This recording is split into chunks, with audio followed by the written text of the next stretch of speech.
Gracias. Bueno, muchas gracias a ustedes por su presencia aquí. Gracias a Manolo Prieto por la invitación en nombre de la Fundación Manolo Prieto a intervenir en esta jornada que yo creo que tiene un carácter emotivo para todos, ¿no? La jornada del centenario, del centenario del nacimiento del artista. Hay una cosa que comentaba ahora antes de comenzar la intervención, que era que en un blog que he creado recientemente, un blog que se llama Pioneros Gráficos, que intenta hacer justicia de toda esta generación de brillantes profesionales del diseño que hubo en España en condiciones difíciles, en la que incorporo aproximadamente cada 2 semanas una colección de imágenes temáticas de uno de estos grafistas. La última incorporación, muy reciente, ha sido la de una colección de imágenes de Manolo Prieto sacadas de un folleto que se llama Toros en el Puerto, un folleto que es una publicación deliciosa, una publicación de Osborne. Entonces me hubiera gustado, empleando los términos al uso, los términos técnicos, subir esa colección de imágenes hoy precisamente, en la fiesta del centenario. Pero he pensado que sería más eficaz hacerlo antes y que poder recoger comentarios de quien sigue el trabajo de Manolo Prieto, evidentemente, ¿no? Y quien admira su trabajo, como es mi caso. O sea, yo admiro tremendamente el trabajo de Manolo Prieto. Y este enamoramiento empezó en el año 94. Comenté algo de esto en la presentación del cartel de las fiestas de primavera del puerto y bueno, lo repito un poco, ¿no? O sea, en el año 94, después de una serie de coincidencias o de escalones en un proceso, de eslabones en un proceso, Osborne me invita a diseñar un libro que es un auténtico caramelo para cualquier diseñador gráfico. O sea, es el trabajo soñado. O sea, uno puede estar esperando toda su vida que le encarguen algo y en un momento determinado, si se ha portado bien, se lo encargan. Y entonces a mí me encargaron hacer un libro homenaje al toro de Osborne, que es lo máximo que se puede pedir para un diseñador español, yo creo, ¿no? Además, un libro homenaje que implicaba el trabajo de profesionales en ámbitos muy distintos, ¿no? Escritores, fotógrafos, ilustradores, diseñadores, publicitarios. O sea, era hacerles ese homenaje necesario, ¿no? Entonces, los culpables de esa publicación, o sea, de que yo me encargase de esa publicación, entre los culpables está una persona que está aquí en el público, que es Claire Fillol, a la que quiero agradecer el comienzo de mi enamoramiento con Manolo Prieto, ¿no? Entonces, en ese trabajo de búsqueda, documentación y todo esto del libro, pues yo tuve la suerte de encontrarme con un nicho de obra muy concentrada, ¿no? Que era la casa donde estaba, la casa de Manolo Prieto, en la plaza de la Beata Mariana de Madrid, o sea, un nombre de esos que se te quedan ya para siempre, ¿no? Entonces, en este caso, el trabajo estaba, o sea, el archivo estaba localizable, ¿no? Entonces yo empecé a trabajar en el libro y eso me llevaba a visitas periódicas a la casa donde además estaba el estudio, en los últimos años, el despacho más que el estudio de Manolo Prieto, que yo creo que comparado con los estudios de los diseñadores actuales no tiene nada que ver, o sea, era de una modestia tremenda, ¿no? Yo cada vez que salía por el portal a la plaza de la Beata Mariana de Madrid, salía con una sensación de complejo, de inferioridad tremendo. O sea, yo decía, bueno, yo no he hecho nada en mi vida, profesionalmente, ¿no? Porque el trabajo de Manolo Prieto era un trabajo deslumbrante, extenso y de una calidad extraordinaria. Ese era el resumen para mí. Pero también extenso, o sea, que es una cosa curiosa, ¿no? Una persona sola, trabajando solo, sin ayudantes, sin un equipo, como puede ser lo que ocurre en estos momentos, hizo mucho y muy bueno. O sea, un trabajo extensísimo desarrollado por una sola persona, ¿no? Al hilo también de lo que comentaba Paco Lagares ahora, de lo que representa novelas y cuentos en el trabajo de Manolo Prieto, que estoy absolutamente de acuerdo con él. Me parece que ahora que el diseño gráfico es grado universitario y que ya dentro de un par de años empezarán a haber las primeras tesis doctorales en diseño en este país, Yo me gustaría invitar a alguno de mis alumnos o de mis tutorandos a que hicieran su tesis sobre el lenguaje gráfico, la evolución y los recursos de Manolo Prieto en los 17 años que trabajó para novelas y cuentos, ¿no? Yo no sé si ustedes lo han visto físicamente las novelas y cuentos, pero es una publicación modestísima en sus materiales. La cubierta y los interiores es del mismo papel prensa de bajísima calidad y que tenía que disimular su pobreza de materiales pues con recursos un poco ingenuos o bien trabajados o bien planteados, como era, por ejemplo, la simulación de una encuadernación en el lomo, ¿no? O sea, a través de un tramado, ¿no?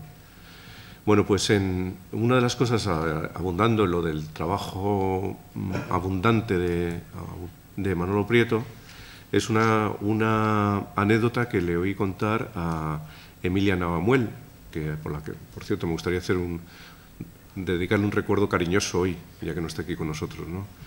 Pues Emilia me contó que en esos 17 años, mientras Manolo Prieto trabajaba en otros proyectos, allí sentado en su mesa, en su tablero de trabajo, ella le leía el texto de la siguiente novela o cuento para que fuera pensando ya en la cubierta, ¿no? O sea, es un poco cómo se puede rentabilizar el escaso tiempo y la abundancia de encargos, ¿no? Entonces, Prieto fue un grafista de amplia producción y variados registros, que tuvo la fortuna o la desgracia de quedar sepultado por un toro negro y enorme. O sea, que al final el toro es, para bien y para mal, es lo que se identifica con el trabajo de Manolo Prieto. Digo para bien y para mal, o sea, porque hace poco precisamente hablaba con una persona de Osborne y me decía, Emilio, ¿Manolo Prieto es realmente conocido? Y yo le decía, pues es mucho más conocido que sus contemporáneos porque tiene un trabajo de una difusión amplísima, que es el toro de Osborne. O sea, aunque solo sea por eso, ya tiene más reconocimiento que sus contemporáneos, ¿no? Pues el toro, este toro que nos envuelve, que a ustedes les envuelve especialmente aquí, en el puerto, pues es uno de los referentes más sólidos y originales de nuestro imaginario colectivo, ¿no? Su enorme capacidad de evocación procede de la síntesis feliz que Prieto realizó entre tradición y modernidad, entre arte e industria, entre naturaleza y artificio, ¿no? Pero el toro es un hito importantísimo, pero solo un hito dentro de la magnífica carrera de Prieto, ¿no? Entonces me gustaría hablar brevemente, al hilo también de lo que comentaba antes Paco, de algunos de los rasgos de la técnica de Prieto, ¿no? Y para eso me gustaría que vieran las imágenes del blog Toros en el Puerto, al que, por cierto, no sé en estos momentos cómo entrar. Creo que hay que pinchar aquí. No, pincha. En este, ¿no? Fíjate tú. Y no pasa nada.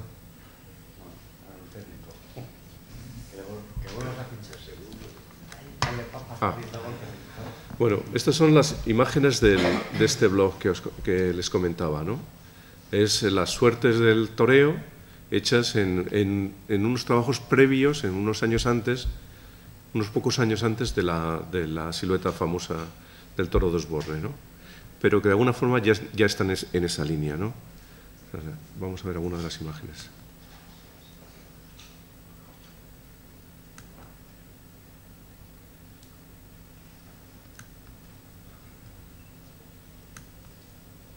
Esta es la contracubierta del folleto de formato muy vertical, un formato muy elegante.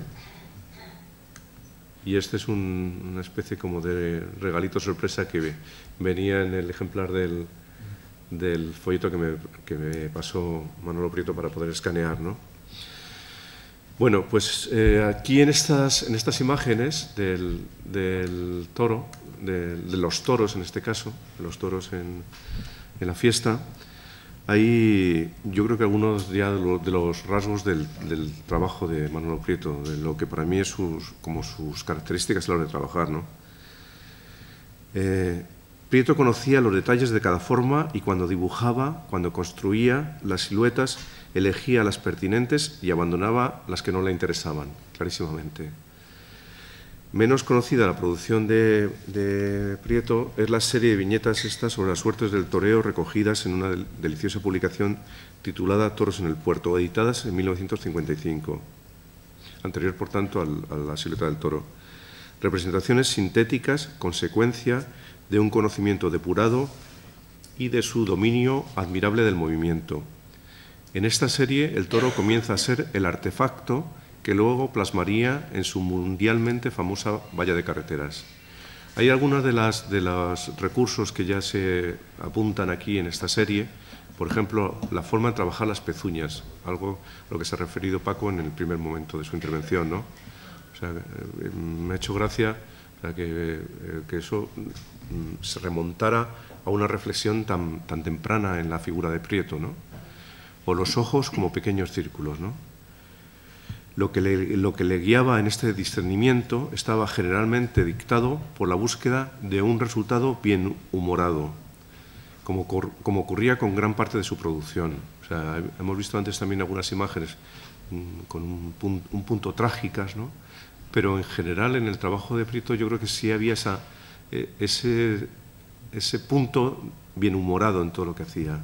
En muchos casos había una especie como de broma casi oculta o subterránea, pero que se notaba. Supongo que yo no le conocí personalmente, no tuve la suerte de conocerle personalmente, pero imagino que remitiría a su carácter. Manolo Prieto dibujaba para conseguir imágenes que se deslizan suavemente, aquello que se entiende sin necesidad de analizar las partes, piezas de un rompecabezas que se acoplan casi sin ser tocadas, ¿no? Dentro de esa forma de trabajar de Prieto, a mí creo que tenemos una suerte especial con la cantidad de bocetos que se han conservado. Bocetos, muchos de ellos, o al menos de la parte que yo conozco, de las portadas de la serie Novelas y Cuentos, precisamente, ¿no? En una exposición que ha habido recientemente en Madrid, en el Museo de Artes Decorativas, titulada precisamente Grafistas, en el apartado de Manolo Prieto se veían los bocetos muy pequeñitos, un tamaño muy pequeño, de esas cubiertas, ¿no? Entonces, esos bocetos tan pequeños tenían una intención y era claramente una búsqueda de objetivos dentro del proceso de trabajo. De hecho, Manolo Prieto lo dejó por escrito. Él hablaba de que cuando un boceto en lápiz sobre fondo de papel y en tamaños pequeños funcionaba bien, cuando se aumentaba a tamaños de cartel se potenciaba toda su carga gráfica, evidentemente, ¿no? Entonces, el tener la posibilidad de consultar esos bocetos que tuvieron un gran éxito en los visitantes de la exposición esta. Yo, en algún momento determinado, escuchaba los comentarios de los visitantes y me daba cuenta del atractivo que esos bocetos tenían para el público en general, ¿no? En la existencia de un fondo de obra como la que atesora la Fundación Manolo Prieto permite apreciar en los bocetos preparatorios de sus trabajos cómo fijaba en ellos la composición y el color de la obra definitiva. Seguramente el momento que más disfrutaría Prieto en el proceso de su trabajo es aquel que iba entre esos bocetos, la imagen que se ajusta al tema, y cuando su mano de dibujante se dedicaba a trabajar la forma y en su cabeza percibía que la primera idea mejoraba. Esa especie de euforia que se crea en el proceso de trabajo, que los diseñadores experimentamos como uno de los atractivos de nuestro trabajo, ¿no? O sea, la euforia de ir viendo que la idea en la cabeza va mejorando en el proceso, ¿no? Voy a proyectar imágenes más imágenes de Manolo Prieto. A ver.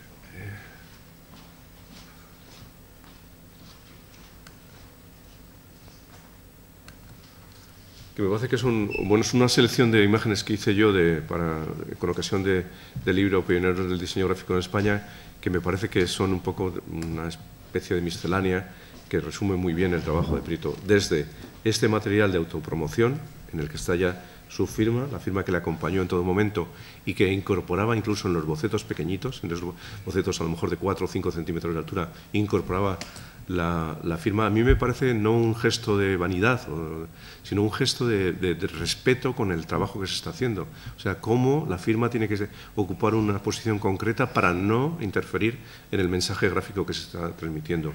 Esto es una portada de novelas y cuentos, de uno de los títulos de novelas y cuentos. No recuerdo el título, pero es de una modernidad absoluta.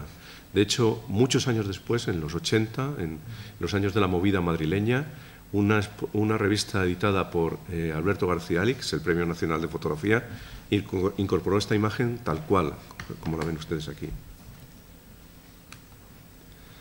Aquí más bocetos en algunos casos de ilustraciones, de algunos trabajos que hizo durante la Guerra Civil, de algunos trabajos que hizo de lo que hoy se llamaría pomposamente branding, en la jerga esta que manejamos, algunos bocetos para páginas publicitarias y composiciones de una delicadeza y un acierto total. El libro el folleto Toros en el puerto, con las guardas, unas guardas también de una modernidad absoluta, sobre un fondo gris frío, en la línea blanca que viene a representar alguna de las suertes del toreo, los bocetos y los finales de algunas de las publicaciones en las que intervino, ¿no? En este caso de folletos publicitarios para una marca concreta de electrodomésticos, ¿no? O sea en los que, por cierto, a mí me parece que es muchísimo mejor el boceto que el resultado final. O sea, siempre, en algunos casos, cuando las cosas se materializan finalmente, hay una pérdida de alguno de los valores, ¿no? La evolución del toro de Osborne, la primera silueta, que era más figurativa, que llevaba rotulado el nombre de la bebida, y cómo esa silueta se va convirtiendo en algo más sintético, ¿no?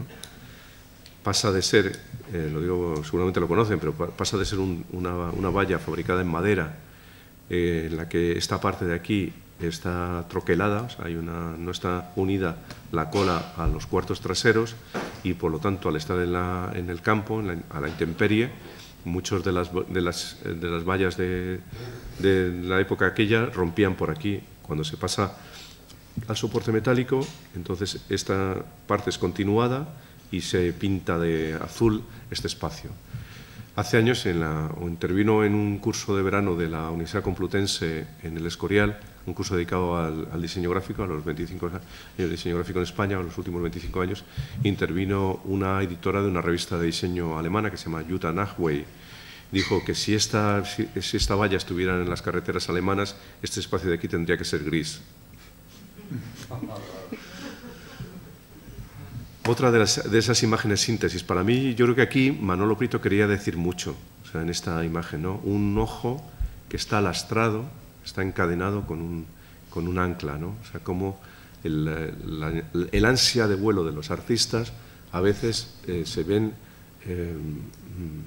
disminuidos, controlados, manipulados por una intención comercial, ¿no? En una de las portadas de Arte Comercial, la revista que editaba Emeterio Melendreras, ¿no?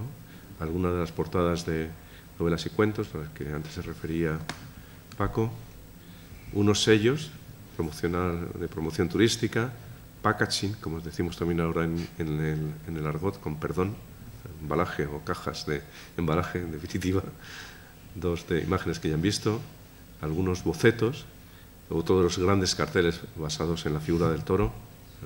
El toro de verdad estuvo tratado de tal forma y también por Manolo Prieto, que también es un auténtico recorrido sobre todas las posibilidades expresivas de este animal, ¿no? Algunas cosas con una influencia francesa de la época. Dos carteles que podríamos decir que tienen una influencia de René Magritte, clarísimamente, ese punto surrealista, ¿no?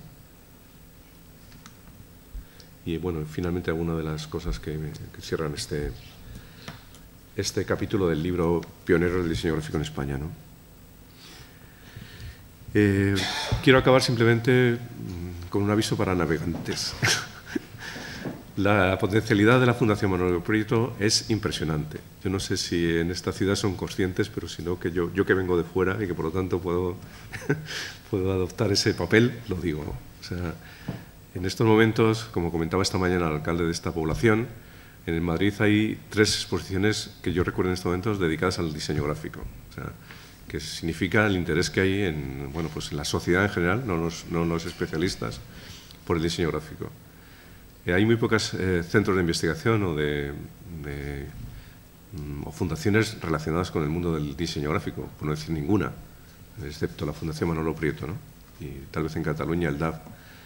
Entonces, las posibilidades que tiene de promoción para esta ciudad, de entrar en circuitos turísticos, en circuitos culturales, quería decir, y el establecer convenios, la posibilidad de acoger exposiciones temporales y de convertir este instrumento magnífico que la Fundación Manolo Prieto en algo que funcione a favor del puerto de Santa María, me parece que es algo que se debería de explotar en todo su recorrido. Muchas gracias.